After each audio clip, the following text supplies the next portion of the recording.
నమస్కారం అమ్మ, కూర్చోండి. ఈరోజు మంచి మాట కార్యక్రమాన్ని విచ్చేసిన మీ అందరికీ కూడా శుభోదయం. అందరికీ హృదయపూర్వకమైన నమస్కారాలు.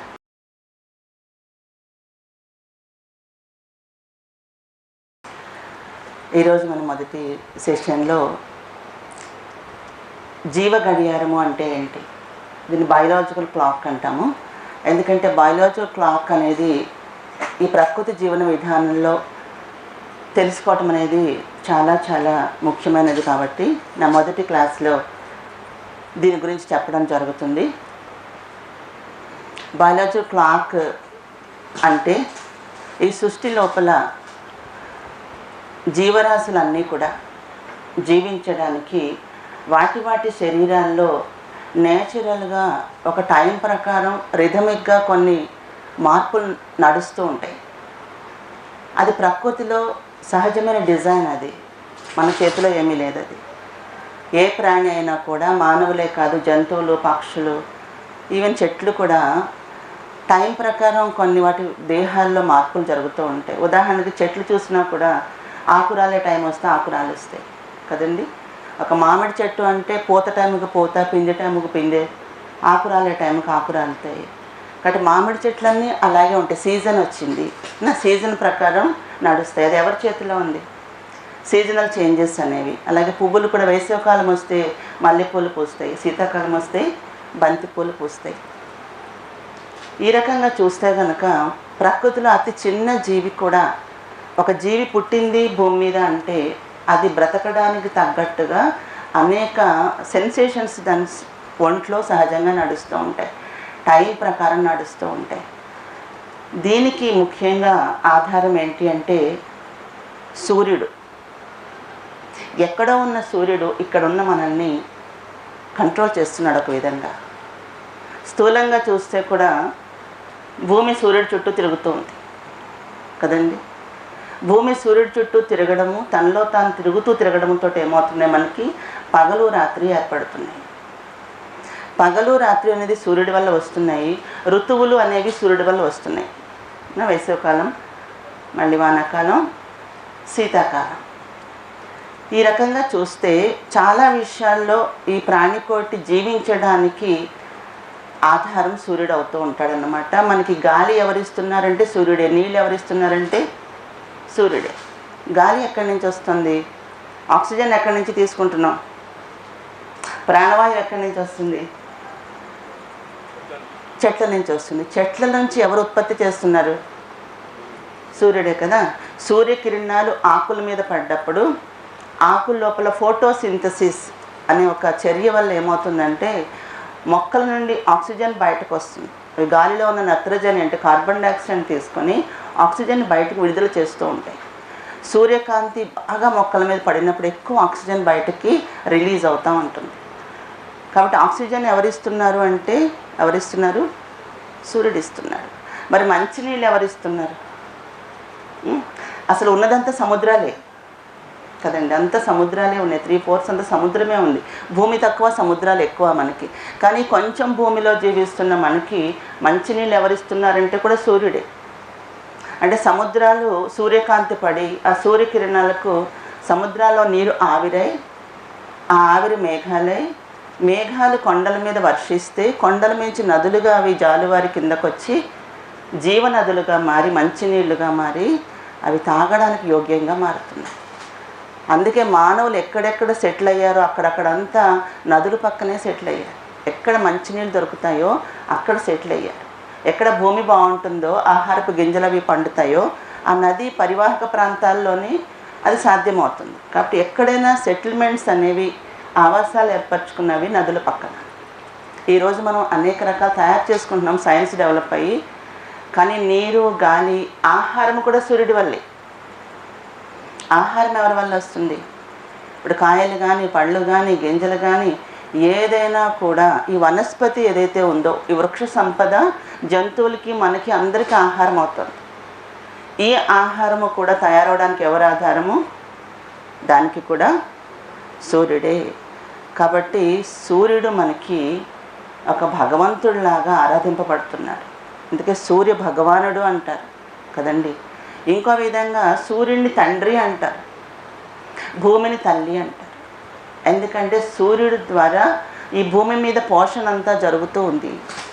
ఎన్ని ప్రాణులు పుడుతున్నాయి, రక్షింపబడుతున్నాయి కాబట్టి సూర్యుడిని తండ్రి అని, భూమిని తల్లి అని అంటారు. కాబట్టి మన భారతీయ సంప్రదాయంలో ఏంటంటే పూర్వకాలంలో తెల్లారి లేవగానే ముందు భూమాతకి దండం పెట్టుకునేవారు. ముందు నేలకి నమస్కారం చేసుకుని వాళ్ళు చక్కగా ఫ్రెష్ అయ్యాక స్నానం చేసి ఆ నదుల దగ్గర స్నానం చేసి సూర్యుడికి దండం పెట్టుకునేవారు. అని ఆ భూమిని గౌరవించారు, సూర్యుడిని గౌరవించారు. అలాగే ప్రకృతిని కూడా వరుణదేవుడు, వాయుదేవుడు, అగ్నిదేవుడు అనుకుంటూ ఈ ప్రాకృతికమైన శరీరానికి ఆధారమైన పంచతత్వాలని కూడా ఆరాధన అనేది, ఒక గౌరవం అనేది చేయటం జరుగుతుంది.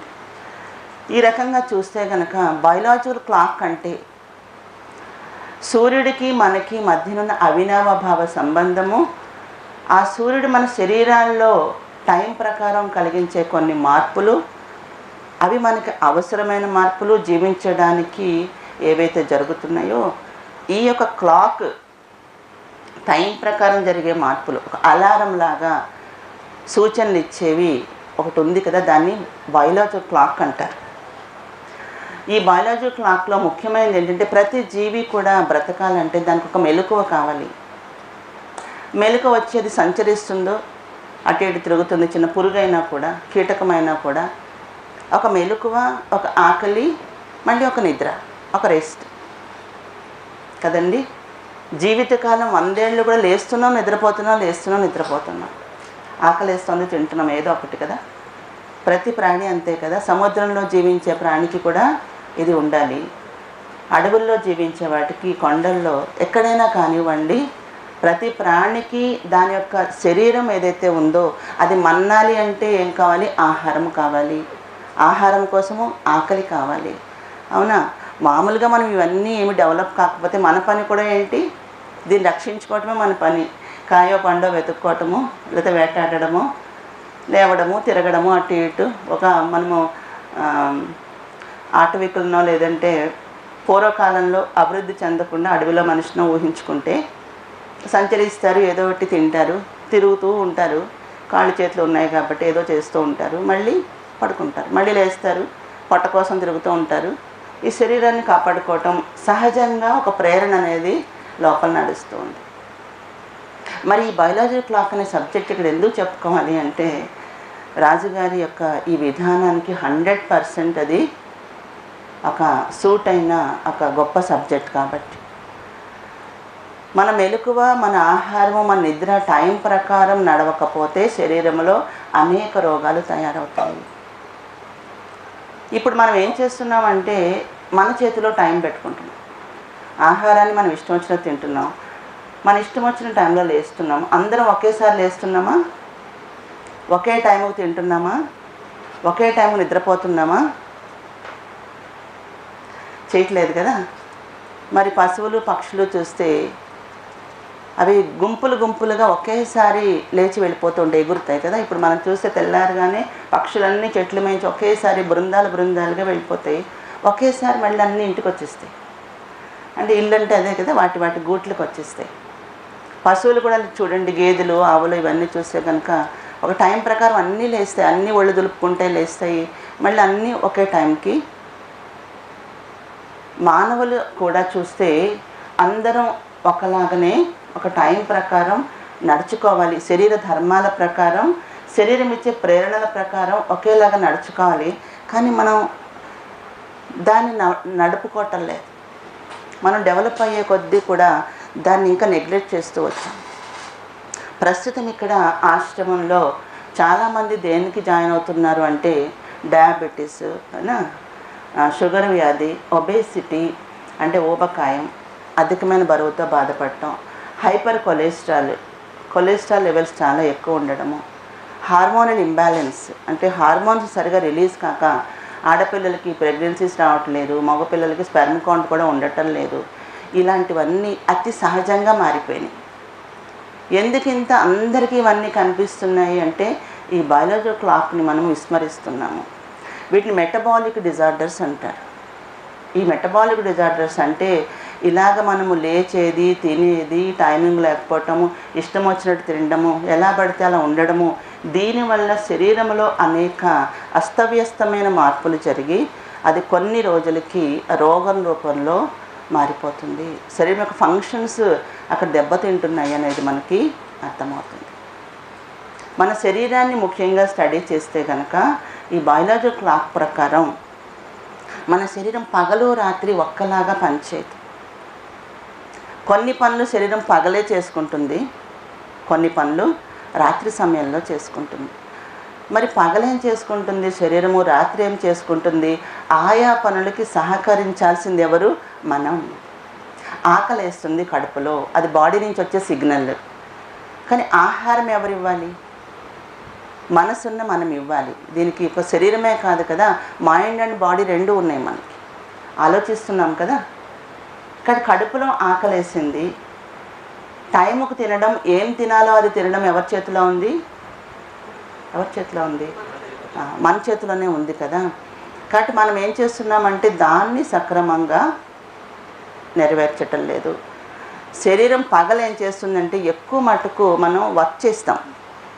ప్రతి జీవి కూడా లేస్తుంది, కాళ్ళు చేతులు దానికున్న అవయవాన్ని కదుపుతుంది కదా, కదుపుతాం. కాబట్టి కాళ్ళు చేతులు వాడుకుంటూ మనం పని చేసుకోవడానికి ఏం కావాలి? శక్తి కావాలి. ఈ శక్తి కోసం ఇది పని చేయడం కోసం, అనడం కోసం ఏముంటుంది? ఆకలి వేస్తుంది. కాబట్టి పగలు మనకి ఈ శరీరానికి శక్తి కావడానికి ఆకలి, ఆహారం తీసుకోవడం, తీసుకున్న ఆహారం జీర్ణం అవ్వడం, జీర్ణమైన ఆహారం గ్లూకోజ్గా మారి రక్తంలోకి వెళ్ళి ఆ రక్తం అన్ని అవయవాల్లోకి ప్రవహించి శక్తిని విడుదల చేస్తూ ఉంటుంది. అది అందరికీ తెలుసు. ఒకటి ఏంటంటే ఈ జీర్ణక్రియకి చాలా ఎనర్జీ కావాలి. ప్రతి అవయవము లోపల వర్క్ చేయడానికి మళ్ళీ శక్తి కావాలి. గ్రైండర్ ఎలా పవర్ కావాలో, గ్రైండర్ అది మోటార్ తిరగాలంటే ఎలా పవర్ కావాలో, ఈ స్టమక్ గ్రైండ్ చేయాలంటే కూడా బాడీలో స్టోర్ అయిన ఎనర్జీని ఈ సిస్టమ్ ఏది బాగా వర్క్ చేస్తుందో ఆ సిస్టమ్ వైపుకి డైవర్ట్ అవుతూ ఉంటుంది. పగలు టైంలో మన శరీరంలో బాగా యాక్టివ్గా ఉండే సిస్టమ్ ఏది అంటే డైజెస్టివ్ సిస్టమ్. కాబట్టి మన జీర్ణక్రియ అనేది మార్నింగ్ టైము చాలా యాక్టివ్గా ఉంటుంది. సైంటిఫిక్ స్టడీస్లో ఏంటంటే మార్నింగ్ 8:30 to 10:30 మధ్యన ఈ డైజెస్టివ్ జ్యూసెస్ చాలా బాగా యాక్టివ్గా రిలీజ్ కావడము, దాని గ్రైండింగ్ పవర్ చాలా ఎక్కువగా ఉండడము, చక్కగా కరకరలాడుతూ ఆకలేయడము, ఇవన్నీ 8:30 to 10:30 ఈ గ్రైండర్ చాలా బాగా వర్క్ చేస్తుంది. ఇదే స్టమక్, ఇదే జీర్ణాశయము రాత్రి 8:30 తర్వాత డల్గా పనిచేస్తుంది. శరీరంలో ఉన్న డిజైన్ ప్రకారం రాత్రి సమయంలో అది యాక్టివ్గా వర్క్ చేయదు. రాత్రి సమయం దానికి రెస్ట్ కావాలి. రాత్రి సమయంలో శరీరము జీర్ణక్రియ, శక్తినివ్వడం దానికోసం డిజైన్ లేదు ఇక్కడ. రాత్రి సమయంలో విసర్జన క్రియ బాగా జరుగుతుంది. పొద్దున్న తిన్నాం, మధ్యాహ్నం తిన్నాం, సాయంత్రం తిన్నాం, తినడమేనా? ఇంకా తిన్నదంతా ఏం చేయాలి? తిన్నదంతా ఏం చేయాలి? మళ్ళీ దాన్ని డైజెస్ట్ చేయాలి, సూక్ష్మమైన ఆహారం లాగా దాన్ని మార్చాలి, రక్తంలోకి పంపాలి. ఆ పిప్పి అంతా ఏమవుతుంది? పిప్పి తిన్న దాన్ని పిప్పి అంతా సారం పోగా మిగతాదంతా ఏమవుతుంది? ఎంత పొడవైన ప్రేగులు ఉన్నాయి మనకి కదా, దాన్ని నెట్టడానికి కూడా శక్తి కావాలి. ఎలా గ్రైండింగ్కి ఎనర్జీ కావాలో ఇలా విసర్జక పదార్థాన్ని బయటకు నెట్టడానికి కూడా ఎనర్జీ కావాలి. ఆ నెట్టడానికి ఎనర్జీ ఇవ్వాలి అంటే రాత్రి సమయంలో ఈ గ్రైండర్ని ఆపాలి. రాజుగా చెప్పినట్టుగా 7 కల్లా క్లోజ్ చేసిస్తే స్టమక్లో పడ్డ ఆహారం 2 hours ఇంచుమించుగా అక్కడే గ్రైండ్ అవుతూనే ఉంటుంది. గ్రైండ్ అవుతూ నెమ్మదిగా కిందకి జరుగుతూ ఉంటుంది ఆహారం. కాబట్టి 7 నుంచి 9 అది జరిగిపోయింది. సంచిలో ఒక 2 kilos కెపాసిటీ కడుపు ఉంటుంది కదా మనకి, అక్కడ అరిగిపోయి జరిగిపోయి కిందకి పాస్ అయిపోతే గ్రైండర్ పని తగ్గినట్టు అక్కడ. కాబట్టి 9 తర్వాత ఇంకా గ్రైండర్ లోపల పదార్థము ఉండకూడదు. వేసింది ఆ 2 hours జరిగిపోయి ప్రేగుల్లోకి వెళ్ళిపోతే మిగతా ప్రాసెస్ అంతా జరుగుతుంది. ఆల్రెడీ పొద్దున మధ్యాహ్నం తిన్నదంతా ప్రేగుల్లో స్టాక్ ఉంది, దాని పని ఇంకా జరుగుతుంది. దాంట్లోంచి ఇంకా గ్రహించుకుంటూ ఉన్నాయి ప్రేగుల నుంచి రక్తంలోకి. రాత్రి కూడా వేసాము. మరి ఇదంతా ఏం చేయాలి? ప్రేగుల్లో కదిలి అది ఆ పిప్పిలాగా వచ్చిన ఈ మల పదార్థం అంతా బయటికి నెట్టాలి కదా. ఈ క్రియ అంతా ఎప్పుడు బాగా జరుగుతుంది? రాత్రి జరుగుతుంది. కాబట్టి ప్రొద్దుట లేవగానే మోషన్కి వెళ్ళాలి అనే ఒక సెన్సేషన్ వస్తుంది. ఆ సెన్సేషన్ కూడా బాడీలో ఒక సిగ్నల్ మన చేతిలో లేదు, ఆటోమేటిక్గా వదలాలి అనిపిస్తుందా లేదా? క్లాక్ ప్రకారం ఏమవుతుంది? ఆటోమేటిక్గా టైం ప్రకారం ఎలా కడుపు ఖాళీగా ఉంటే ఆకలి తినాలి అనిపిస్తుందో అక్కడ నిండిపోతే వెళ్ళాలి అని కూడా ఒక సెన్సేషన్ వస్తుంది. నేచురల్ అది. అలా యూరినరీ బ్లాడర్ నిండిపోతే వెళ్ళేదాకా ఆగగలుగుతామా? కదా. అక్కడ ఏమైనా తలుపులు ఉన్నాయా?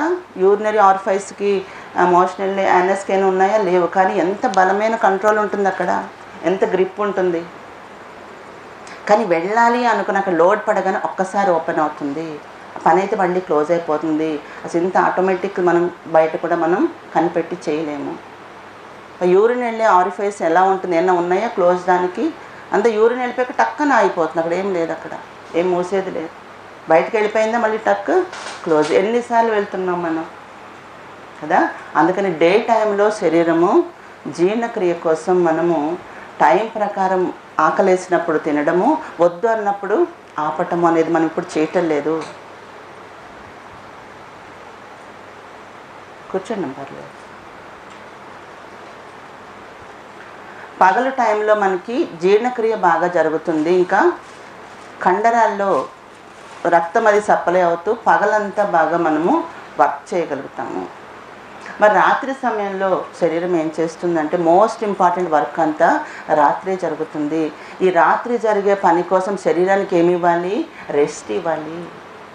ఈ శరీరాన్ని అలా వదిలేయాలి, ఇంకేం పని చెప్పకుండా కూడా. అప్పుడు ఏం జరుగుతుందంటే విసర్జన క్రియ బాగా జరుగుతుంది. అన్ని అవయవాల నుంచి విసర్జక అవయవం, చర్మము, మరి ఊపిరితిత్తులు, శ్వాస ద్వారా కొంత పోతుంది, చర్మం ద్వారా చెమట రూపంలో కొంత పోతుంది, మరి రక్తాన్ని వడకట్టి కిడ్నీస్ ద్వారా మలినమైనదంతా కూడా, మలినాలన్నీ నీటి రూపంలో ఆ నీళ్ళ ద్వారా వడకట్టబడి యూరినరీ బ్లాడర్లోకి చేరుతాయి. ఈ రకంగా రాత్రి సమయంలో విసర్జన చాలా బాగా జరుగుతుంది. ఇక మన శరీరంలో కోట్ల కణాలు ప్రతిరోజు చనిపోతూ ఉంటాయి. మన డెడ్ సెల్స్ అంటారు, మృత కణాలు అంటారు, మృత దేహాల్లాగా మృత కణాలు అంటారు. ఎందుకంటే ప్రతి కణము కూడా ఈచ్ అండ్ ఎవ్రీ సెల్ ఒక ఇండివిజువల్ లాగా వర్క్ చేస్తూ ఉంటుంది. దానికి ఒక లైఫ్ స్పాన్ ఉంటుంది, ఒక ఆయుష్ ఉంటుంది ప్రతి కణాలకి కూడా. అంటే లివర్ సెల్స్ ఒకలాగుంటాయి, హార్ట్ సెల్స్ ఒకలాగుంటాయి, స్టమక్ సెల్స్ ఒకలాగుంటాయి, కండరాల యొక్క కణాలు ఒకలాగుంటాయి, బ్రెయిన్ సెల్స్ ఒకలాగుంటాయి. కానీ దేని ఫంక్షన్, దేని షేప్స్ కూడా అన్నీ డిఫరెంట్గా ఉంటాయి. కానీ కామన్గా పనిచేసే విధానం అంటూ ఒకటి ఉంటుంది. కానీ చిన్నప్పటి నుంచి ఇప్పటిదాకా మన శరీరంలో అన్ని అవయవాలు మళ్ళీ అలాగ ఒక సైజు ఎదిగాక అలాగే మళ్ళీ ఉంటున్నాయంటే అర్థం ఏంటి? అంటే అవి అలాగే ఉన్నాయా? ఫంక్షన్ చేస్తూ ఉన్నాయా? పాతవేనా? ఒక 25 ఏళ్ళకి అన్ని అవయవాలు సరిగా వచ్చేసినాయి అనుకున్నాం, ఎదిగాక ఒక 20 ఏళ్ళకి. అంటే అవే ఉన్నాయా? ఒక్క బ్రెయిన్ సెల్స్ తప్ప మిగతావన్నీ ఏమవుతుంటే రీప్లేస్ అవుతూ ఉంటాయి. సపోజ్ ఈరోజు నా లివర్లో ఒక 1000 కణాలు చనిపోయినాయి అనుకుందాం, 1000 కణాలు చనిపోయినాయి అనుకుందాం. వాటి ఫంక్షన్ అయిపోయింది. చనిపోవటం అంటే ఏంటి? ఒకదానికి డ్యూరబిలిటీ ఉంటుంది కదా. అలాగా లివర్ సెల్స్కి సపోజ్ ఒక లివర్ సెల్కి దాని ఆయుష్ 2 months అనుకుందాం. 2 months వరకే వర్క్ చేస్తాయి అవి. 2 months అయిపోయాక, 2 నెలలు అయిపోయాక ఇంక పని చేయవి, అయిపోతుంది. వాటి కెపాసిటీ అంతే, వాటి ఆయుష్ అంతే. కానీ ఈరోజు నా లివర్లో ఒక 1000 కణాలు చనిపోయినాయి, ఫంక్షన్ అయిపోయింది. ఇవి చనిపోతున్నాయి అంటేనే అడుగు నుంచి మళ్ళీ కొత్త కణాలు పుడుతూ ఉంటాయి, దాన్ని రీప్లేస్ చేస్తాయి. కాబట్టి సైజు, షేపు, వెయిట్ అలాగే మెయింటైన్ అవుతుంది. అర్థమవుతుంది కదా. కొన్ని కణాలు చనిపోతూ ఉంటే అడుగు నుంచి కొత్త కణాలు కూడా పుడుతూ ఉంటాయి. అవి బయటికి చనిపోయాయి, విసర్జక అవయవాల ద్వారా విసర్జన వెళ్ళిపోతుంది, మళ్ళీ కొత్తవి అక్కడ తయారైపోతాయి. ఇప్పుడు మన చర్మం చూస్తే చిన్నప్పుడు చర్మమైనా ఇది ఎన్నిసార్లు, ఎన్ని వందల సార్లు మన చర్మంలో కణాలు మారి ఉంటాయో. ఇప్పుడు నలుగు పెట్టుకుని మనం రుద్దుకుంటే ఎలా అయితే పైన మడ్డిపోతుందో, ఆ రకంగా చర్మం ఒక మడ్డి రూపంలో మృత కణాలు కూడా బయటికి విసర్జింపబడతాయి. మీరు ఎప్పుడైనా స్నానం చేయకుండా అలా వదిలేస్తే ఒకలాంటి లేయర్ ఫామ్ అవుతుంది. సాధు సన్యాసులకి వాళ్ళకి చూడండి, బాగా వదిలేస్తే ఒకలాంటి లేయర్ ఫామ్ అవుతుంది. కడిగేసుకుంటే అది శుభ్రంగా రుద్ది కడుక్కుంటే క్లీన్గా ఉన్నట్టు అనిపిస్తుంది. అంటే అనేక సార్లు వెళ్ళిపోతున్నాయి, మనకు తెలియకుండానే వెళ్ళిపోతున్నాయి బయటికి, మళ్ళీ కొత్తవి రీప్లేస్ అయ్యి ఇంత పెద్ద శరీరాన్ని ఎప్పుడు చర్మం కప్పే ఉంచుతుంది. పెద్ద ప్రొటెక్టివ్ ఆర్గాన్ ఇది, అయినా వాటర్ ప్రూఫ్ ఇది. నీటిలోకి వెళ్తే ఉబ్బిపోతున్నామా? ఇంత పెద్ద స్కిన్, ఎంత వండర్ఫుల్ యాక్షన్స్ ఉన్నాయి దీనికి. దెబ్బ తగిలి ఇంత లోతున మళ్ళీ మనకు తెగిపోతే కూడా మళ్ళీ 10 రోజులు అయ్యేసరికి మళ్ళీ కొత్త చర్మం, కొత్త కణాలు లేయర్ బై లేయర్ తయారైపోతున్నాయి. అవునా? అర్థమవుతుంది కదా. కాబట్టి ఈ రకంగా ఏంటంటే పాత కణాలు ఏవైతే చనిపోయినాయో చాలా అవయవాల్లో చనిపోతుంటాయి రోజు. లివర్లో కొన్ని పోతాయి, ఇంకో దాంట్లో కొన్ని పోతాయి. అవునా? ఈ మృత కణాలన్నీ విసర్జక అవయవాలకి చేరవేయడం అనే పని నైట్ టైం బాగా జరుగుతుంది విశ్రాంతి ఇచ్చినప్పుడు. ఏనా క్రొత్త కణాల నిర్మాణం కూడా, అంటే మళ్ళీ కొత్తవి కూడా రీప్లేస్ అవ్వాలంటే కూడా ఈ శరీరం ఎప్పుడైతే రెస్ట్లో ఉంటుందో ఆ టైంలో, నైట్ టైంలో ఈ 2 పనులు చాలా బాగా జరుగుతాయి. ఇంకా రోగ నిరోధక శక్తి, ఇమ్యూనిటీ పవర్ అంటున్నాం ఈ రోజున. కాబట్టి మన శరీరాన్ని రోగం నుంచి రక్షించుకునే చర్య, రిపేర్, క్లీనింగ్ ప్రాసెస్ జరుగుతుంది. రిపేర్, ఇంకా నేను చెప్పినట్టు ఒక దెబ్బ తగిలింది, అక్కడ ఎక్కువ రక్తం సప్లై అయ్యి అక్కడ ఒక ఇన్ఫెక్షన్ తయారవకుండా అక్కడ రక్తం ఎక్కువ సప్లై అయ్యి దాన్ని మళ్ళీ హీలింగ్ కోసం, దాన్ని మళ్ళీ మామూలుగా చేయటం కోసం ఒక ఎనర్జీ కావాలి, బ్లడ్ ఫ్లో అవ్వాలి, వైట్ బ్లడ్ సెల్స్ వెళ్ళాలి అక్కడికి.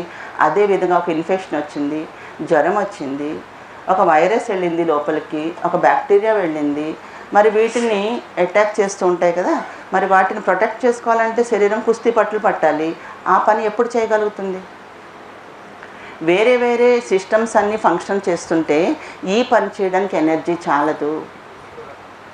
కాబట్టి మనం ఇలా స్టమక్ని ఖాళీగా పెట్టి రెస్ట్ ఇస్తే ఏమవుతుంది అంటే అక్కడ ఆ పని కూడా బాగా జరుగుతుంది. ఆ ఫైటింగ్ మెకానిజం అనేది బాగా జరుగుతుంది. రాజుగారు చెప్పే ఉపవాసంలో అదే జరుగుతుంది. ఏమీ లేదు, స్టమక్ని ఆపేస్తున్నాం, ఈ గ్రైండర్ వర్క్ చేయకుండా చేస్తున్నాం, ఎందుకంటే ఎనర్జీ అంతా దానికే పోతుంది. కాబట్టి 3 పూట్ల తింటం లేదు, ఉన్నదంతా ముందు బయటకు నెట్టాలి, క్లీన్ చేయాలి. ఇక్కడ మెయిన్ ప్రాసెస్ ఏంటి? నేచురోపతి విధానంలో క్లీనింగ్ ప్రాసెస్సే మెయిన్. ఇక్కడ శరీరాన్ని ముందు క్లీన్ చేయడం, దాన్ని శుద్ధి చేయడం. ఏదైనా వస్తువుని శుద్ధి చేశాక మళ్ళీ బాగుంటుంది, హాయిగా ఉంటుంది కదా మడ్డంతా తీసేస్తే. కాబట్టి ఆ రకంగా ఏంటంటే దాన్ని శుద్ధి కార్యక్రమం. ఉపవాసంలో అన్నీ ఎందుకు తగ్గుతున్నాయి ఇక్కడ అంటే ఏంటంటే ఎనర్జీ అంతా దేనికి వెళ్తుంది?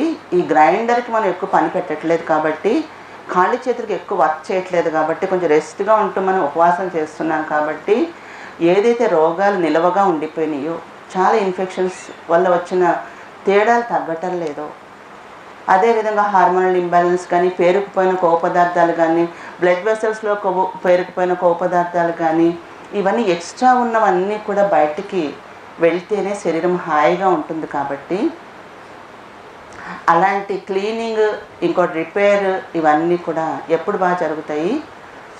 శరీరానికి ఆహారము తగ్గించేసి దీనికి పని తగ్గించి కాళ్ళు చేతులు కొన్ని పని తగ్గించినప్పుడు, అందుకే క్రానిక్ ప్రాబ్లమ్స్ ఉన్నప్పుడు, బాగా ఫీవర్స్ అయ్యి ఉన్నప్పుడు బెడ్ రెస్ట్ కావాలి అంటారు.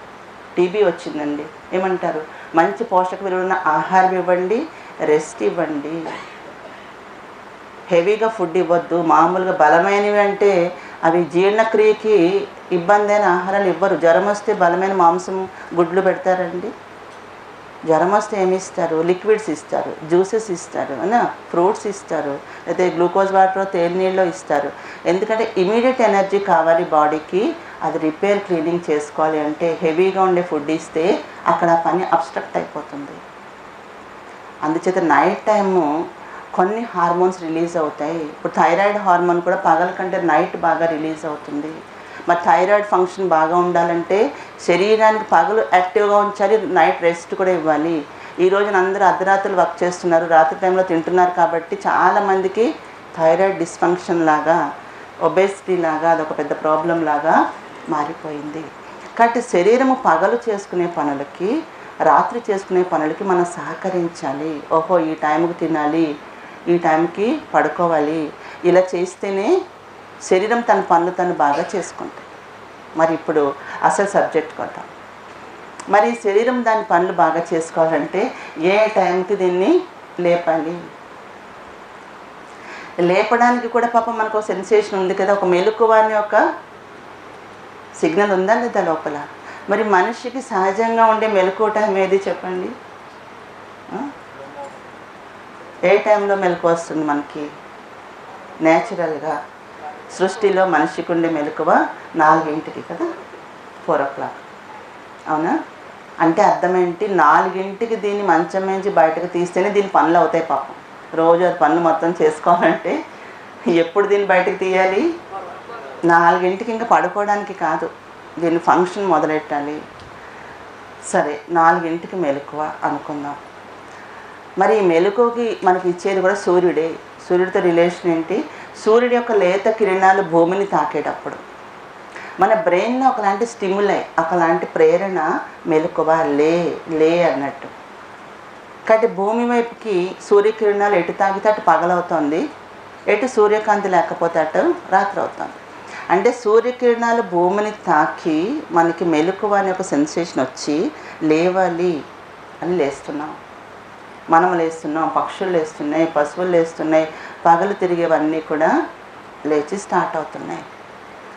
నేచురల్గా 4ంటికి మనం లేచాము అనుకుందాం. 4ంటికి లేస్తే కనుక 4ంటికో 4:30 అనుకుందాం.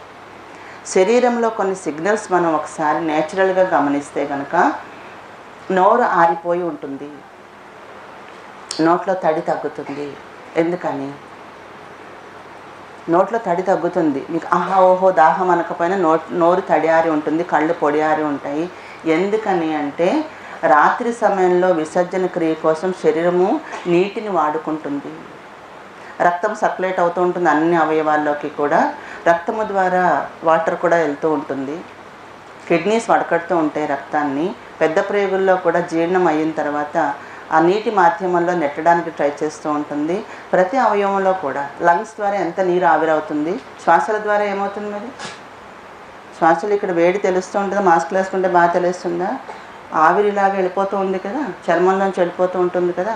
అంటే విసర్జన క్రియ కోసం రాత్రంతా నీటిని వాడేసుకుంటే శరీరము, రక్తంలో ఉన్న నీరు కూడా వడకట్టబడి ఒక ఇంచుమించు 30 లీటర్ వాటర్ అందులోది యూరినరీ బ్లాడర్లోకి వచ్చేస్తుంటే నీళ్లు తగ్గుతున్నాయి బాడీలో తెల్లారేసరికి. కాబట్టి బాడీ అడుగుతోంది నాకు మళ్ళీ నీళ్ళు ఇవ్వు. సెన్సేషన్ ఏంటి? నోరు ఆరిపోయింది, కళ్ళు ఆరిపోయినాయి. ఇంకా దాహం అంటే అర్థం ఏంటి? పనులు స్టార్ట్ చేసుకోవడం కోసం, పగలు టైం దాని ఫంక్షన్ స్టార్ట్ చేసుకోవడం కోసం ఒక నోరు తడియారి దాహం అనే ఒక సెన్సేషన్ మనకు వస్తుంది. అవునా? సరే, ఇంక బ్లాడర్ నిండా యూరిన్ కలెక్ట్ అయ్యి ఉంది కదా, దాన్ని వెళ్ళాలి అని ఒక సెన్సేషన్ వస్తుంది. ఇంకా అప్పటికి ఇది కూడా కలెక్ట్ అయ్యి ఉంటే మల పదార్థం కూడా దాన్ని కూడా బయటకు వదలాలి. ఒకటి దాహం వేస్తుంది, యూరిన్ వెళ్ళాలి అనిపిస్తుంది, మోషన్ వెళ్ళాలి అనిపిస్తుంది. ఈ 3 శరీర ధర్మాలు నేచురల్గా మనని చెప్తూ ఉన్నాయి. అది ఎప్పుడు అయిపోవాలి? అది తెల్లారేసరికి అయిపోవాలి. తెల్లారాక కాదు. లేచామా, దాహం వేసిందా, నీళ్ళు తాగామా, ఆ 2 బయటకు వెళ్ళిపోయినాయా, ఫినిష్. ఒక అరగంటలో ఆ పని మంది పూర్తయిపోవాలి.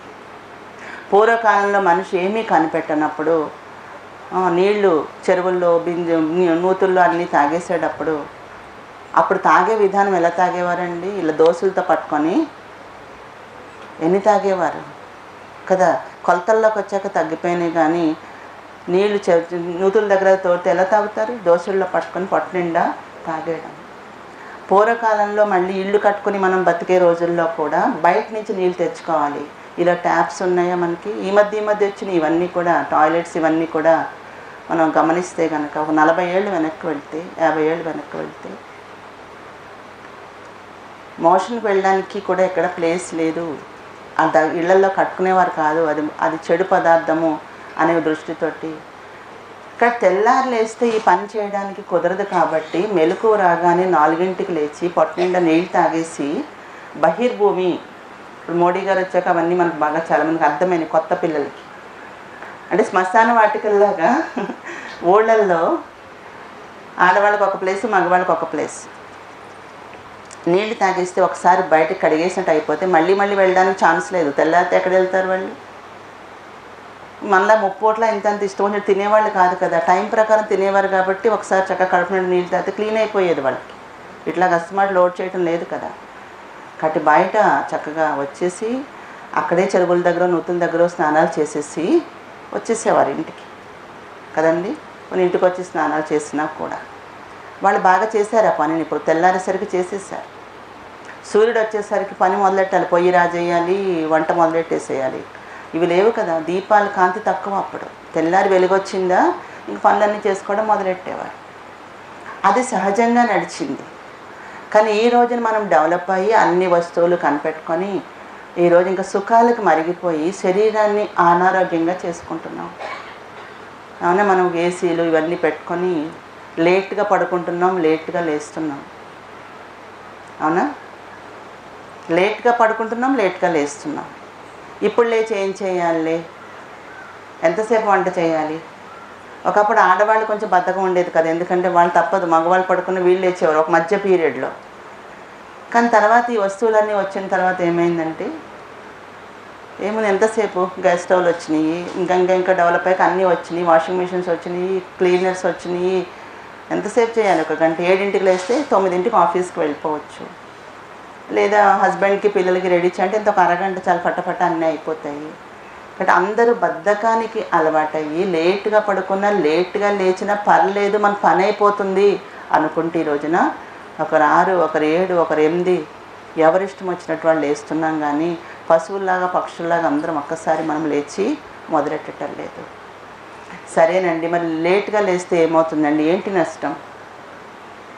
ముందే చెప్పా, 4-5ంటికి ఒక సెన్సేషన్ బాడీకి వస్తుంది, దాహం. అంటే నీళ్లు కావాలి దానికి. మీరు పడుకున్నా కూడా లోపల పనులు చేసుకోవాలంటే దానికి నీళ్లు కావాలి.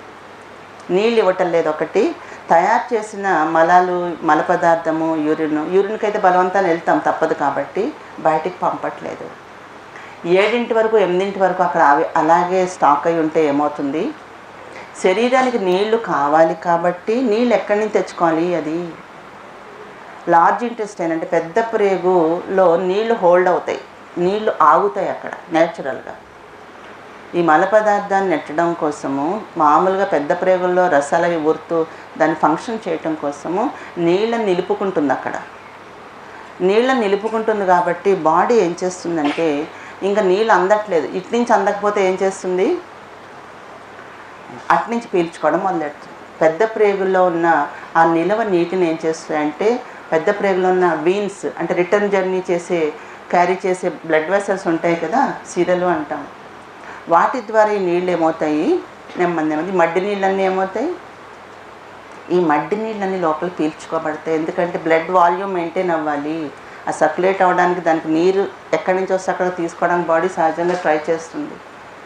అందుకనే ఎవరికైతే ఇలాగా సోమరితనము, లేటుగా లేవడాలు, బద్ధకాలు, నీళ్లు తాగపోటాలు ఈ హ్యాబిట్స్ ఉంటాయో వాళ్ళకి ఎక్కువ ప్రాబ్లమ్స్ ఉంటాయి. ఇలాగ మలినాలతో నీళ్ళు లోపలికి వెళ్తూ ఉంటే అదేదో రూపంలో అది రోగకారకం కావచ్చు. ఎందుకంటే పెద్ద ప్రేగుల్లో ఎన్ని బ్యాక్టీరియాలు ఉంటాయి. నేచురల్గా కొన్ని అప్పుడప్పుడు తయారై దాన్ని క్రష్ చేస్తూ ఉంటాయి. ఆ మెటీరియల్ని సాఫ్ట్ చేయడం కోసం, సాఫ్ట్నింగ్ కోసం అవి చాలా వర్క్ చేస్తుంటాయి. ఈ మృత కణాలు అవి ఇవి చెత్త చెదారము అంతా అక్కడికి స్టాక్ చేరుతుంది. డస్ట్బిన్ లాంటిది, 100% డస్ట్బిన్ తోటే దాన్ని పోల్చాలి, ఇంకా పోలిక దానికి లేదు. ఒక ఇంట్లో ఒకటే డస్ట్బిన్ పెద్దది పెట్టుకుంటాం కదా, అలాగ మొత్తం డస్ట్బిన్ మనదేది పెద్ద ప్రేగులు. మనకి ఇల్లు శుభ్రం అంటే చాలా ఆసక్తి ఉంటుంది, చాలా నీట్గా ఉంచుకుంటారు కొంతమంది. ఎవరైనా ఇంట్లో ఆడవాళ్ళు పొద్దున్న లేవగానే ఏం చేస్తారు, ముందు ఏం చేసే పని ఏంటి, ఇంకా బ్రష్ చేసుకోక ముందు కూడా తిన్నగా డైనింగ్ టేబుల్ దగ్గరికి వెళ్ళడం, మిగిలినవన్నీ తీసుకొచ్చి డస్ట్బిన్లో వేయడం, చెత్త అంతా వచ్చి డస్ట్బిన్లో వేయడం, ఆ డస్ట్బిన్ పట్టుకెళ్ళి బయట పెట్టడం. మనమే డంప్ చేస్తాము వేరే చోట, లేదంటే ఇది లోపల ఉంచుకోవద్దని బయట పెట్టేస్తాం. ఒకవేళ మనమే క్లీన్ చేసుకోవాలనుకున్నప్పుడు ఏం చేస్తాం, మొత్తం దులిపేసి కడిగి శుభ్రం చేసి లోపల పెట్టుకుంటాం.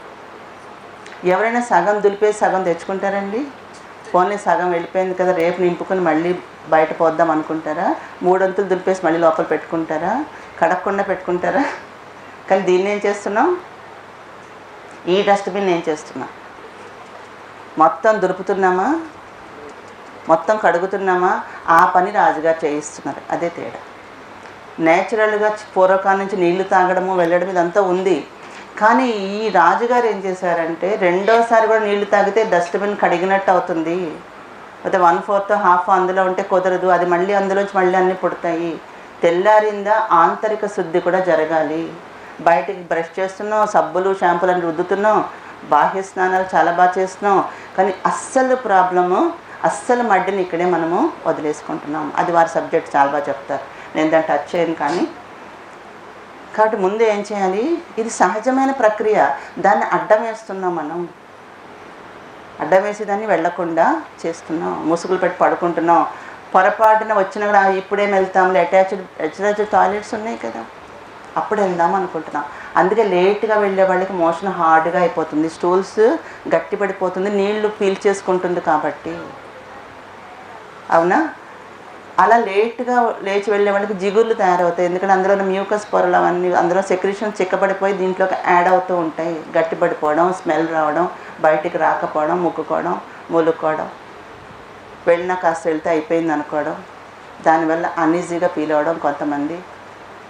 కాబట్టి దాని పని మనము చేయటం లేదు, అది ఒక రోగకారకంగా మారుతుంది. పొద్దున్నే తప్పు మొదలెడుతున్నాం మనం. పోనీ లేచామా నీళ్లు తాగాలనుకోవటం లేదు, లేస్తున్నాము నోట్లో బ్రష్ పెట్టుకుని పొయ్యి మీద టీలు కాఫీలు డికాక్షన్ పెట్టుకొని ఒక కప్పు తాగాలని చూస్తున్నాం, కానీ దేహానికి టీ కాఫీలతో తయారు కాలేదు, ఇవి దానికి అవసరం లేదు. దానికి కావాల్సింది ఏంటి? నీళ్ళని అడుగుతోంది. దాన్ని వదిలిపెట్టి ఇంకేవేవో మనం తెల్లారు లేచి ఇస్తున్నాం, ఇదొక తప్పు చేస్తున్నాం. సరే లేచాము, పూర్వకాలంలోగా నీళ్ళు తాగేసాక ఫ్రెష్ అయ్యి బయటకు వచ్చేసాము, ఎండలోకి వస్తారు. వాళ్ళందరూ ఏం చేశారు? ఎండలో ఉన్నారు. ఎన్నింటి వరకు? 10:30, 11 దాకా ఎండలోనే పని చేసుకునేవారు. ఇప్పటికీ బయట పని చేసేవాళ్ళు, కూలి పని చేసేవాళ్ళు లేస్తారు, పిల్లలు కూడా లేస్తారు, ఎండలో ఆడుకుంటూ ఉంటారు. వాళ్ళు పగలంతా ఎండలోనే ఉంటారు.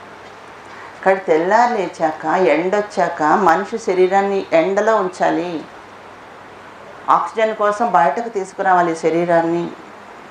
కానీ 7-8 సూర్యకాంతి బాగా వచ్చేసే టైంకి మంచి ఆక్సిజన్ బయట ఉంటుంది, వాతావరణంలో చక్కటి ఆక్సిజన్ తయారై ఉంటుంది మన కోసం. బయట ప్రకృతిలో సూర్యుడేమో హాయిగా ఆక్సిజన్ నింపేసి పెడుతున్నాడు, కానీ మనం గదులు బిగించుకొని కూర్చుంటున్నాం. ఈ రోజున 9 దాకా అందరూ ఇంట్లోనే ఉంటున్నారు. అపార్ట్మెంట్స్ కల్చర్ వచ్చింది, కాంక్రీట్లో బిగించుకొని శరీరాన్ని, కాంక్రీట్తో తయారు కాలేదు దీన్ని. కానీ మనకు అర్థం కావటం లేదు, అపార్ట్మెంట్స్లో కర్టెన్లు, డబుల్ కర్టెన్లు అన్నీ వేసుకొని తలుపులు బిగించుకొని ఇటు తీస్తే వీళ్ళు కనిపిస్తారు, అటు తీస్తే వాళ్ళు కనిపిస్తారు. అందరూ ఒకేసారి 9 అయితే చీమల గుంపుల్లాగా అందరూ బయటకు వస్తారు. సిటీస్లో చూస్తే మనం పూర్వకాలం పెంకుటిళ్ళు, డాబాలు, మేడలు, చుట్టూ చక్క కాంపౌండ్ వాళ్ళు, మొక్కలు, అది చాలా అందంగా ఉంటుంది. అది చిన్నప్పుడు మనం బొమ్మ గీస్తామే డ్రాయింగ్లో, ఎంత బాగుంటుంది, ఒక పిక్చర్లో చూసినా ఎంతో ఆహ్లాదంగా ఉంటుంది కదా. ఒక పెంకుటిల్లు, దాని ముందు 2 కొబ్బరి చెట్లు, కాంపౌండ్ వాళ్ళు గీసిన చిత్రానికిను ఒక కాంక్రీట్ అపార్ట్మెంట్ పక్కన పెడితే ఏది బాగుంటుందండి? ఏది అందంగా ముచ్చటగా కనిపిస్తుంది? అదే ముచ్చటగా కనిపిస్తుంది కదా. అలాంటిదంతా మారిపోయి ఇలా తయారయ్యి ఏసీలు ఇవన్నీ పెట్టుకొని మనం బయటికే రావటం లేదు. రాత్రి మనం పడుకునే బెడ్రూమ్స్లో 2 3 ఇంట్లో 4 ఉన్నారు, 5 మరి ఏం వదులుతున్నారు బయటకి? తెల్లవారులు కార్బన్ డైఆక్సైడ్ వదులుతున్నారు. రూము వాతావరణంలో ఏముంది? మలినమైన గాలి ఉందా, మంచి గాలి ఉందా? పూర్వమైతే కిటికీలు తెరుచుకుని పడుకునేవారు, అప్పుడు ఏ గాలి కోసమన్నా కిటికీలు తెరిచేవారు, ఇంక గాలి రావాలి కాబట్టి, లేకపోతే నిద్ర పట్టదు, గాలి ఆడదు కాబట్టి. ఫ్యాన్స్ వేసుకుంటున్నాం, ఏసీలు వేసుకుంటున్నాం. ఇక ఏసీల్లో వచ్చే కొన్ని కెమికల్స్ మనకేమో జలుబులో ఏవో లేకుండా ఎవరు ఉండరు ఇంట్లో, వాళ్ళ నోట్లోంచి ముక్కులోంచి వచ్చే వైరస్లు, బ్యాక్టీరియాలు, కార్బన్ డైఆక్సైడ్, ఇవన్నీ మన బెడ్రూమ్ నిండా ఉంటాయి పుష్కలంగా. పోనీ తెల్లారు లేచన్న కిటికీలు తెరుస్తున్నామా, కట్టెలు పక్క జరిపి గాలి ఎండ వచ్చేలా చేస్తున్నామంటే అది కూడా చేయటం. మళ్ళీ అన్నీ వేసుకుని ఆఫీస్కి వెళ్ళాలంటే టైం చాలదు మాకు. ఒక వీధి గుమ్మ ఒకటే తెరుచుకునేది, తలుపు వేసేసరికి మాకు అరగంట పట్టేస్తుంది ఏసీ తీసి. వాస్తు అంటే ఏంటి? వాస్తు అంటే అన్ని ధారాళంగా గాలి ఎండాన్ని వచ్చేటట్టు కట్టుకోవడం ఇల్లు వాస్తు అంటే. అది మరి ఇంకేం వాస్తు అర్థం కావటం లేదు. కాబట్టి ఇంట్లోకి ఎండ రావట్లేదు, ఆక్సిజన్ రావట్లేదు, గాలి రావటం లేదు. ఆరోగ్యం ఎక్కడి నుంచి వస్తుంది? ఆక్సిజన్ లెవెల్స్ సరిగా ఉండకపోతే నీరసం అనిపిస్తుంది, బాడీ బద్ధకంగా ఉంటుంది. అసలు రాత్రి సమయంలోనే ఆక్సిజన్ లెవెల్స్ తక్కువ ఉంటాయి వాతావరణంలో, అందుకే మన బద్ధకము మగత అన్నీ ఉంటాయి. లో ఆక్సిజన్ ఉన్నప్పుడు మగత ఉంటుంది, యాక్టివ్గా ఉండదు బాడీ. ఆక్సిజన్ ఫుల్గా అందితే లంగ్స్లోకి యాక్టివ్గా చిందులేస్తున్నట్టుగా ఉంటాం. ఈరోజు అందరికీ వీక్నెస్లే, ఆఫీస్కి వెళ్ళి నిద్రపోవడాలు, కాళ్ళు చేతుల్లో ఓపిక లేదు అంటే ఆక్సిజనే సరిగా తీసుకోవటం లేదు. మన ఫస్ట్ పాయింట్ అసలు గాలి లోపలికి వెళ్ళటం మనకి, ఇది అందరూ గమనించండి. చిన్న పిల్లలు కూడా గదుల్లోనే పెరుగుతున్నారు. ఆ టీవీల ముందు కూర్చోవడం, ల్యాప్టాప్ ముందు కూర్చోవడం, బెడ్రూములలో మంచాల మీద కూర్చోవడం. మన చిన్నప్పుడు మంచాల మీద కూర్చునేది లేదు.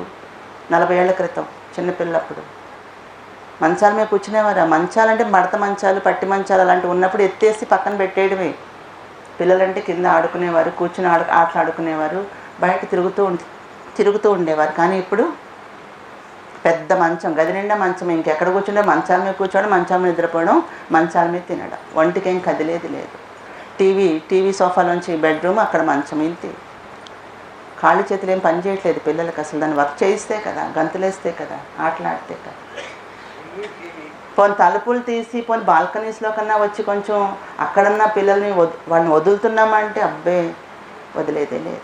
ఈ రోజున పసిపిల్లలకు కూడా అన్ని ఇన్ఫెక్షన్స్. పిల్లవాడు పుట్టాడంటే వాడు వెనకాల కిట్, ముక్కులోకి డ్రాప్స్, నోట్లోకి డ్రాప్స్, చెవులోకి డ్రాప్స్, మోషన్కి డ్రాప్స్, అరగడానికి డ్రాప్స్.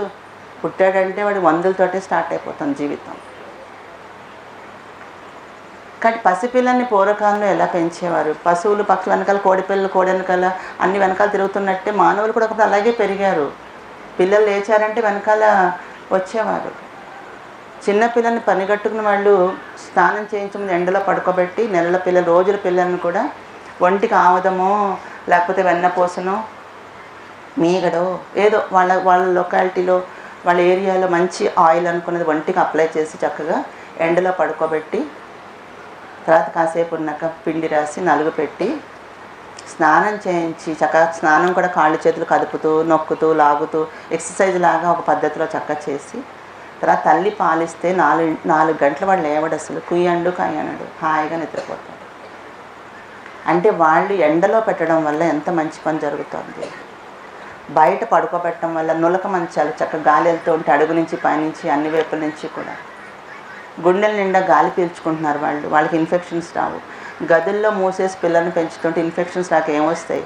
గదుల నిండా దుమ్ములు, మడ్డిలు, మనం వదిలినవి, చెత్త చెదారంలో అపురూపంగా పెంచుతున్నాం. పైకి ఇంకా ఆర్టిఫిషియల్ అన్నీ పూసి రాసి పెంచుతున్నాం. మనం అది వస్తువులాగా పెంచుతున్నాం, అసహజమైన శరీరంలాగా పెంచట్లేదు ఈ రోజున.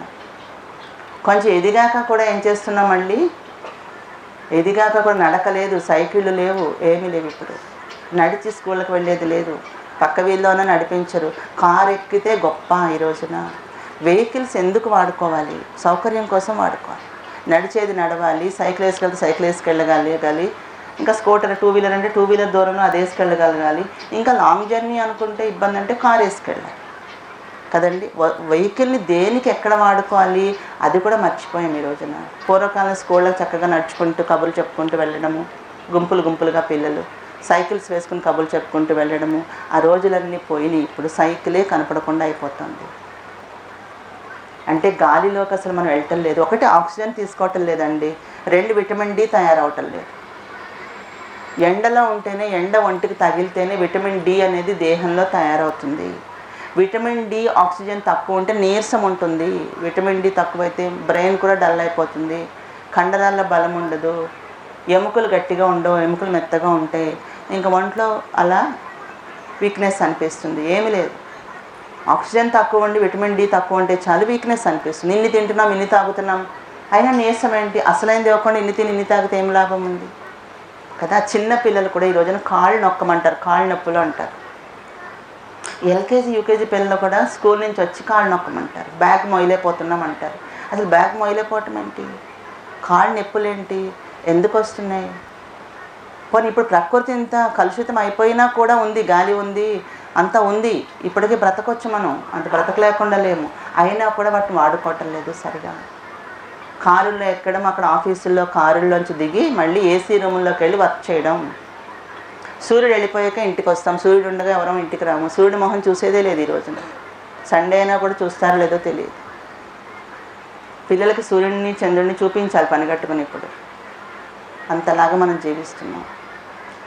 అందుచేత తెల్లారి మనము ఇలా బాడీ క్లీన్ చేసుకుని లోపల బయటికి ఎండలోకి రావాలి, ఎండ వచ్చేలాగా చేసుకోవాలి. మీరు అపార్ట్మెంట్స్లో ఉన్న బాల్కనీస్లోకో టెర్రస్ మీదకో బయటకో కనీసం ఒక గంట ఆ పని చేయకపోతే ఆరోగ్యం రాదు. అది ప్రకృతి నుంచి రావాల్సింది అది.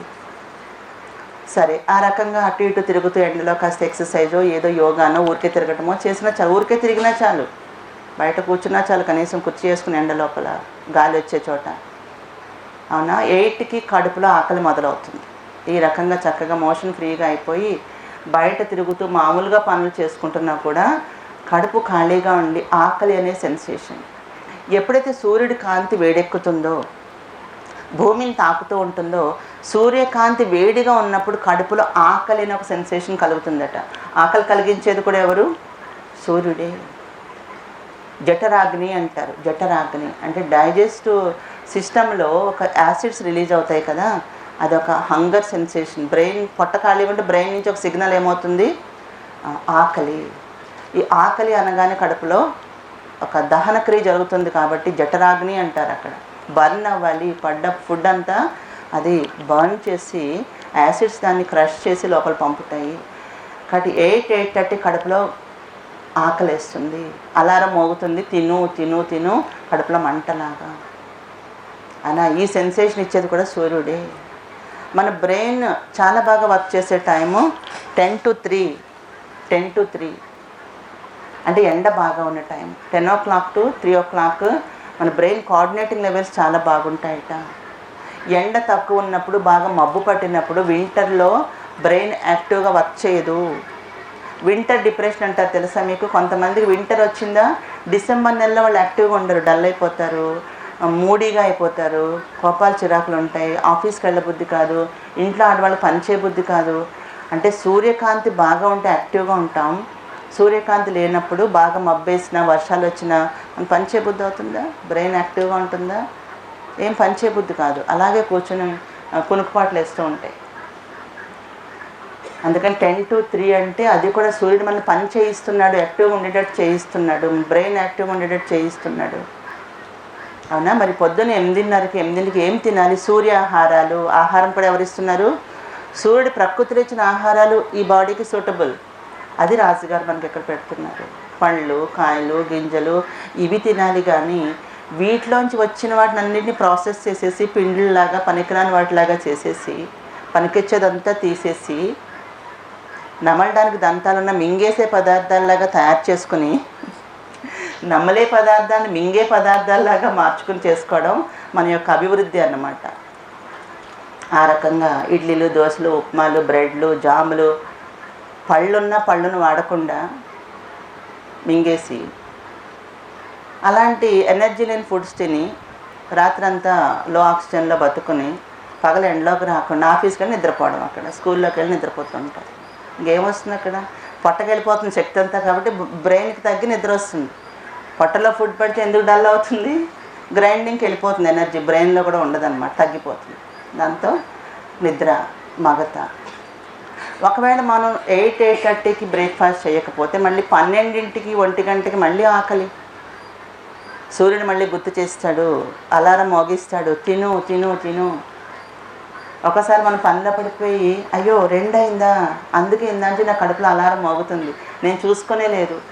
మీరు చేతి వాచ్ చూసుకోకపోయినా పొట్టలో అలారం మోగుతుంది, తిను తిను అని. అలా మిట్ట మధ్యాహ్నం ఎండ బాగా ఉన్న టైంలో ఆహారం ఏం తినకపోతే మళ్ళీ పెద్ద ప్రేరణ, ఆహారం ఇవ్వు నువ్వు బ్రతకవు తినకపోతే, తిను అనే ఒక ప్రేరణ మనకు కలుగుతుంది.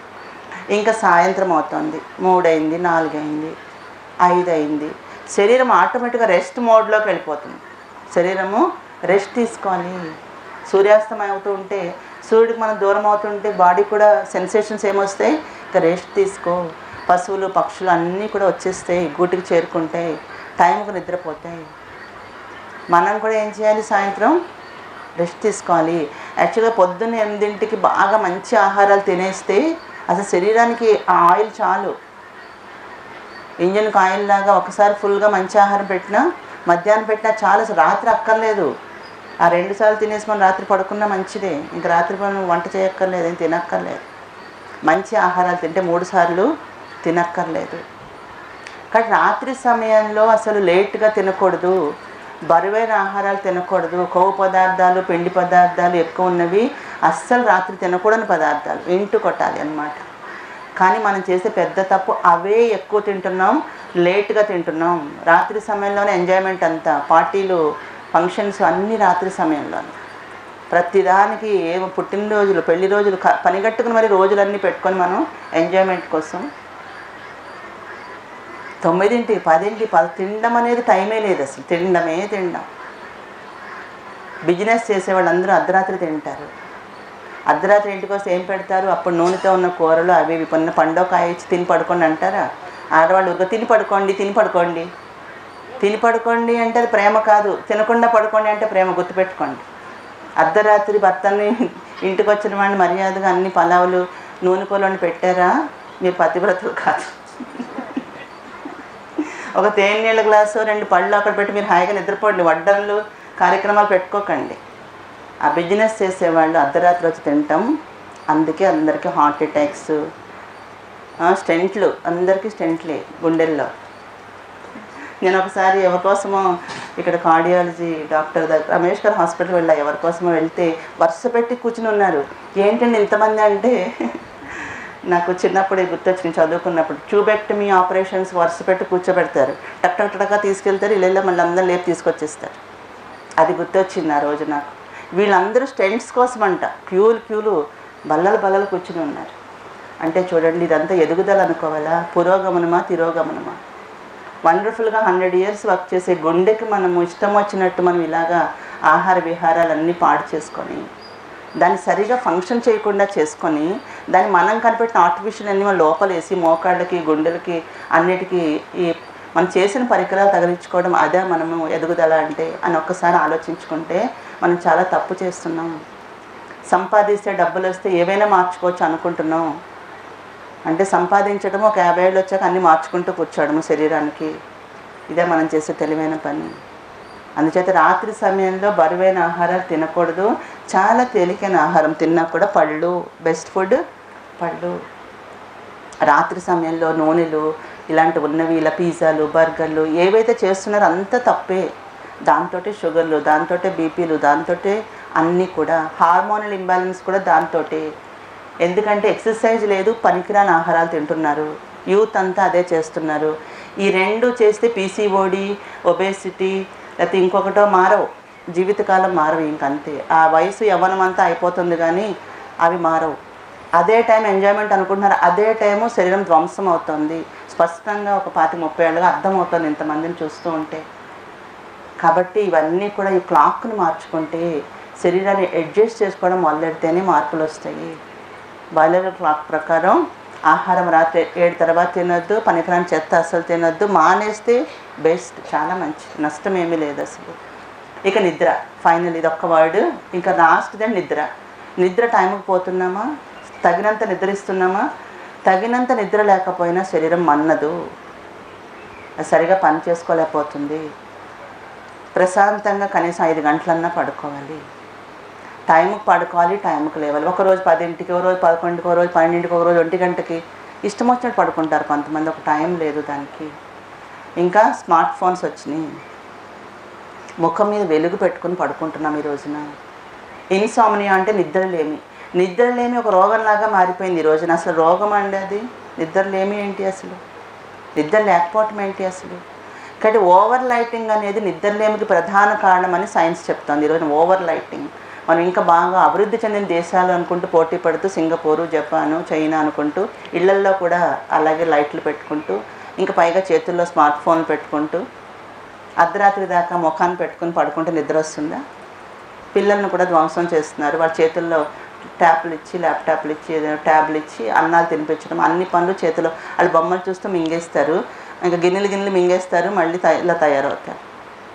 వాళ్ళు కడుపు నిండిందా లేదో కూడా వీళ్ళు కొలత పెట్టుకుంటారు, కొలత పెట్టినంత కూరేస్తారు అంతే. వాడికి ఆకలి ఉన్నా లేకపోయినా. చాలామంది తల్లులను చూస్తున్నారు. వీళ్ళకి అన్ని లెక్కలు కావాలి. లెక్కలు, న్యూట్రిషన్ ఇదంతా బాగా తెలుసు. వాడు పొట్ట ఎలాగుందో తెలియదు, వాడు మోషన్ వెళ్ళాడో తెలియదు, వాడు నొప్పి ఉందో తెలియదు, కూరేయటమే గిన్నెలు పట్టుకొచ్చి. కాబట్టి చిన్నపిల్లలు అప్పటి నుంచి మనం ఎలా పెంచుతున్నాం, యూత్ అంతా భవిష్యత్ తరాలు ఎలా తయారు చేస్తున్నాం, మనం ఎలాంటి ప్రొడక్ట్స్ ఇస్తున్నాం సమాజానికి. అనారోగ్యకరమైన పుట్టేదే ఒకళ్ళో ఇద్దరు, వాళ్ళని కూడా ఎలాంటి పనికిరాని వాళ్ళగా తయారు చేసి సమాజంలో వదులుతున్నాం. వాళ్ళకి రోగం వస్తే అమ్మా నాన్నకి బాధ, అమ్మా నాన్నకి వస్తే వాళ్ళకి బాధ, అందరికీ రోగాలు. వాళ్ళకి వస్తే వీళ్ళు ఏడవ, వీళ్ళకి వస్తే వాళ్ళు ఏడవ. ఎంత అవివేకంగా ఉన్నాం. నిజంగా డాక్టర్ గారు ఒక అవతారంలాగా అనిపిస్తున్నారు ఇప్పుడు ప్రస్తుత ప్రపంచాన్ని చూస్తే. కళ్ళు తెరిపిస్తున్నారు అందరికీ కూడా. అందుచేత నేను ఎందుకు ఈ క్లాస్ చేస్తాను అంటే, బయాలజీ క్లాక్ ఇక్కడికి వచ్చి కూడా రెస్పెక్ట్ఫుల్గా ఆచరించండి. ఏదో వచ్చాంలే 15 రోజులు చేసిపోదాం అని అస్సలు అనుకోవద్దు. నేర్చుకోండి, ఎడ్యుకేట్ అవ్వండి.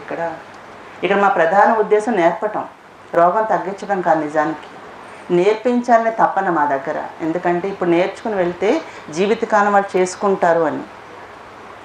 ఇప్పుడు మీరు ఒక పేషెంట్ అనుకుంటూ వచ్చారు. మేము పేషెంట్ ఎవరు అనం. ఇక్కడ సాధకులు, డాక్టర్ గారు చక్కటి పదం ఏం వాడుతున్నారు, సాధకులు, ఆరోగ్య సాధన కోసం వచ్చిన వాళ్ళు. మా స్టాఫ్ ఎవరిని పేషెంట్ అనే మాట వాడనివ్వరు ఇక్కడ. అసలు మీరు అనుకున్నా మేము వాడము ఇక్కడ. అందుకే మీరు ఎడ్యుకేట్ అవుతున్నారు. ఇక్కడ మాకు తెలిసిందంతా నేర్పిస్తున్నాం. కాబట్టి స్టూడెంట్స్ లాగా వస్తారు, వెళ్ళేటప్పుడు చక్కగా మీరు టీచర్ లాగా వెళ్తారు. చాలామంది మీరు పాఠాలు చెప్పగలుగుతారు. ఎందుకనంటే మీరు ప్రాక్టికల్స్ చేస్తున్నారు. ఇక్కడ మీ శరీరం మీద మీకు అప్లై చేస్తున్నారు. మీరే ఉపవాసం చేస్తారు, మీరే రా ఫుడ్ తింటారు, మీరే అన్ని మీ శరీరాన్ని మీ ప్రయోగశాల చేస్తున్నారు. కాబట్టి మీకు ఒక అథారిటీ వస్తుంది. అవును, ఇలా చేస్తే తగ్గుతుంది, ఇదిగో నేను చేశాను కదా, అంత మీకు అవకాశాన్ని ఇక్కడ ఇస్తున్నారు. ఈ రెసిడెన్షియల్గా ఉంచితేనే ఇది అర్థమవుతుంది, లేకపోతే అర్థం కాదు. ఇంట్లో ఒకరోజు చేస్తారు, ఒకరోజు చేయరు కదా. అందుకని ఉన్న 15 రోజులు, నెలల్లో చక్కటి మార్నింగ్ టు ఈవినింగ్ ఇక్కడ జరిగేవన్నీ ఫాలో చేయండి. ఏది మిస్ చేసుకోవద్దు. ఆహారాన్ని అమృతంలాగా తీసుకోండి. ఇలాంటి బెస్ట్ ఫుడ్ మనం ఇదివరకు తినలేదు అనుకుంటూ తినండి. దాంట్లో రుచి, ఉప్పు ఉందా, కారం ఉందా, నూనె ఉందా చూస్తూ తిన్నారా, తప్పు చేస్తున్నట్లే. కాబట్టి అన్నీ కూడా చేయండి, ఏది కూడా మానద్దు. ప్రకృతిలో ఉండండి. ఇంత మంచి నేచర్ ఇక్కడ, ఇంత పెద్ద ప్రకృతి, నది, కొండలు కనిపిస్తూ, పొలాలు కనిపిస్తూ, ఇంత చక్కటి ఓపెన్ ప్లేస్, గాలి అన్నీ ఉన్నాయి. అయినా కూడా కొంతమంది రూముల్లోనే ఉంటారు. అంటే అది అలవాటైపోయింది 4 గదుల్లో ఉండటం అనేది. దయచేసి ఎవరు గదుల్లో ఎక్కువ టైం ఉండకండి. పడుకున్నప్పుడు తప్ప అసలు ఉండొద్దు. బయట తిరిగి చక్కగా తిరిగితే చాలా సగం ఆరోగ్యం వచ్చేస్తుంది. టైం అయింది. ధన్యవాదాలు.